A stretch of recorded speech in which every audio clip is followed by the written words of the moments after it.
In India democracy is often celebrated as the biggest festival of the people. लेकिन हर election के बाद एक कंट्रोवर्सी जरूर निकलती है, स्पेशली जब बात होती है वोटिंग प्रोसेस, ईवीएम्स और ट्रांसपेरेंसी की। महाराष्ट्र के नवंबर 2024 असेंबली इलेक्शंस के बारे में जो सबसे बड़ी लीगल लड़ाई खड़ी हुई है, उसका लेटेस्ट चैप्टर सुप्रीम कोर्ट ने 18 अगस्त 2025 को क्लोज कर दिया, एक बड़ा ऑर्डर पास करते हुए। ये केस जो एक आम वोटर चेतन चंद्रकांत अहिरे ने फाइल किया था, पहले बॉम्बे हाई कोर्ट तक गया था और फिर सुप्रीम कोर्ट आया। आपको बता दूं कि इस पूरे केस के अंदर पॉलिटिक्स, लॉ और डेमोक्रेसी के नाम पर एक इंटरेस्टिंग, इंगेजिंग और कंट्रोवर्शियल कहानी है जिसमें बहुत कुछ समझने लायक है। सिंपल शब्दों में इस केस में इलेक्शन रिजल्ट्स को ही वॉइड डिक्लेयर करने की डिमांड की गई थी। केस का नाम है Chetan Chandrakant Ahire versus union of India, diary number 39091 ऑफ 2025। पिटिशनर चेतन अहिरे, जो मुंबई के विखरोली कॉन्स्टिट्यूएंसी के वोटर हैं, ने क्लेम किया था कि महाराष्ट्र इलेक्शंस में बोगस वोटिंग का स्केल इतना बड़ा था कि इलेक्शन रिजल्ट्स ही खराब हो गए।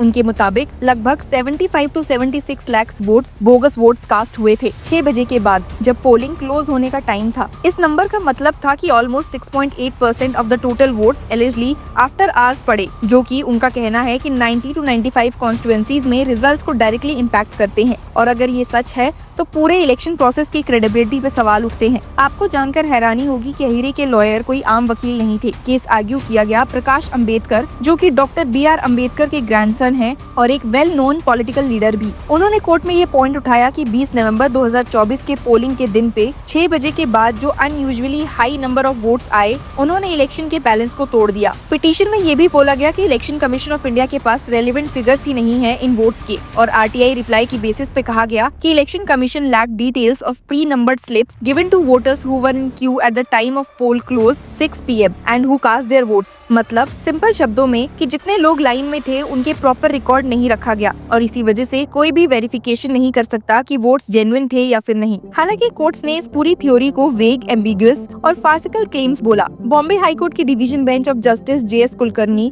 एंड जस्टिस RFS डॉक्टर ने जून 2025 में पिटीशन को डिसमिस करते हुए कहा था, we have no manner of doubt that this writ petition needs to be summarily rejected. It is accordingly rejected. The hearing of this petition has practically taken the whole day, leaving aside our urgent cause list, and for such reason the petition would certainly warrant dismissal with cost. However, we refrain from doing so. उन्होंने ये भी sharp remark दिए that the whole day of this court was wasted while hearing this petition. We were of the view that cost should be imposed on them, but we refrain from doing so. ये एक तरह से court का frustration दिखाता है कि उनकी नजर में पिटीशन बस एक पॉलिटिकल स्टंट था जो सीरियस लीगल स्क्रूटनी के लायक ही नहीं था। जब सुप्रीम कोर्ट में ये मैटर आया तो bench of justice MM Sundaresh और जस्टिस MK सिंह ने भी वही अप्रोच ली। बेंच ने पिटीशनर के काउंसिल से डायरेक्टली पूछा, is this the first time votes were polled after 6 PM in any election? ये क्वेश्चन इसलिए इम्पोर्टेंट था क्योंकि इंडियन इलेक्शंस का एक एस्टैब्लिश्ड प्रैक्टिस है कि अगर एक वोटर लाइन में है 6 बजे तक तो उसे वोट देने का राइट है और पोलिंग एक्सटेंड होती है। इलेक्शन कमीशन और यूनियन गवर्नमेंट के लॉयर्स ने यही क्लैरिफाई किया that polling beyond 6 PM is not an irregularity but a routine feature of Indian elections। Election commission के काउंसिल ने सुप्रीम कोर्ट में एक दमदार ब्लंट रिप्लाई भी दिया था। He said the whole basis on which the petitioner intends to prosecute this petition is vague, ambiguous and in the realm of disputed questions of fact. There is not an iota of material whatsoever that there is a difference between the votes that were cast and the polled votes as sought to be vehemently canvassed by the petitioner. On such specious pleas, the petitioner cannot call upon the High Court to delve into the merits of the petitioner's contentions. As such, contentions can be entertained only on merit if the court assumes jurisdiction। Court ने इसके बाद ये भी note किया कि petitioner ने कोई credible evidence नहीं दिया किसी पोलिंग स्टेशन में फ्रॉड हुआ हो। In the end supreme court ने उनकी पिटीशन को डिसमिस कर दिया। बॉम्बे हाई कोर्ट ने भी ऑब्जर्व किया था that there is nothing on record that any polling station in the state of Maharashtra any outward incident fraud had taken place। और जब पिटिशनर ने डिमांड किया कि EVMs को डिस्कार्ड करके पेपर बैलेट्स को वापस लाया जाए तो कोर्ट ने इसे एब्सोल्यूट डेस्परेशन बोला। हाई कोर्ट का ऑब्जर्वेशन था that we are also of the opinion that although such farcical claims are made on the purity of the process of the elections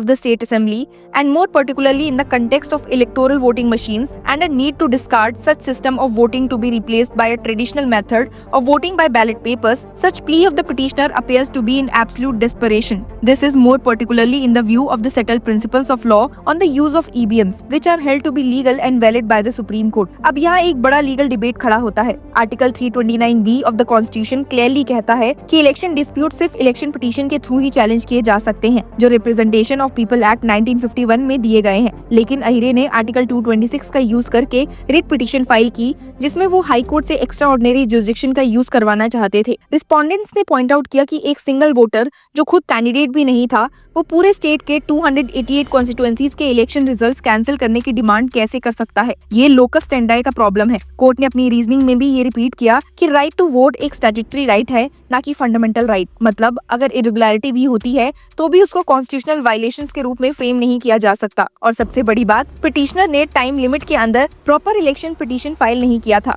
ये डिले और रॉन्ग फॉरम अप्रोच दिखाता है कि case legally week था। लेकिन इस पूरे केस में कंट्रोवर्सी इसलिए है क्योंकि पिटिशनर एक आम आदमी वोटर था, लेकिन उसका केस आर्ग्यू किया प्रकाश अंबेडकर जैसे पॉलिटिकल हैवी वेट ने। इससे पॉलिटिकल मोटिव्स की बात सामने आई है। अगर सच में 75 लाख वोटर्स आफ्टर आवर्स पड़े थे तो क्या इसे इग्नोर किया जा सकता था? और अगर ECI के पास प्रॉपर रिकॉर्ड्स नहीं है क्यू वोटर्स के, तो ट्रांसपेरेंसी की कमी है या नहीं? कोर्ट ने इसे स्पेकुलेशन बोला, लेकिन पब्लिक डिस्कोर्स में डाउट बनता है। डेमोक्रेसी के लिए परसेप्शन ही सबसे इम्पोर्टेंट है, और यहाँ परसेप्शन क्रिएट हुआ कि जुडिशरी ने एकदम से केस को थ्रो आउट कर दिया विदाउट डीपर प्रॉब। एक और कंट्रोवर्शियल एंगल है कि पिटिशनर ने अपने रिलीफ्स में डिमांड किया था कि EVM सिस्टम को ही हटा दिया जाए और पेपर बैलेट्स वापस लाए जाए। अब भारत के पॉलिटिकल डिस्कोर्स में EVM वर्सेस पेपर बैलेट एक पुराना बट नेवर एंडिंग डिबेट है। कोर्ट्स रिपीटेडली होल्ड करते आए हैं कि EVMs वैलिड है, लेकिन ऑपोजिशन लीडर्स और एक्टिविस्ट बार बार EVMs की रिलायबिलिटी पे सवाल उठाते हैं। ये केस उन्हीं वॉइसेस का एक जुडिशियल एक्सटेंशन था। सुप्रीम कोर्ट और बॉम्बे हाई कोर्ट दोनों ने पिटीशन को gross abuse of process of law बोला।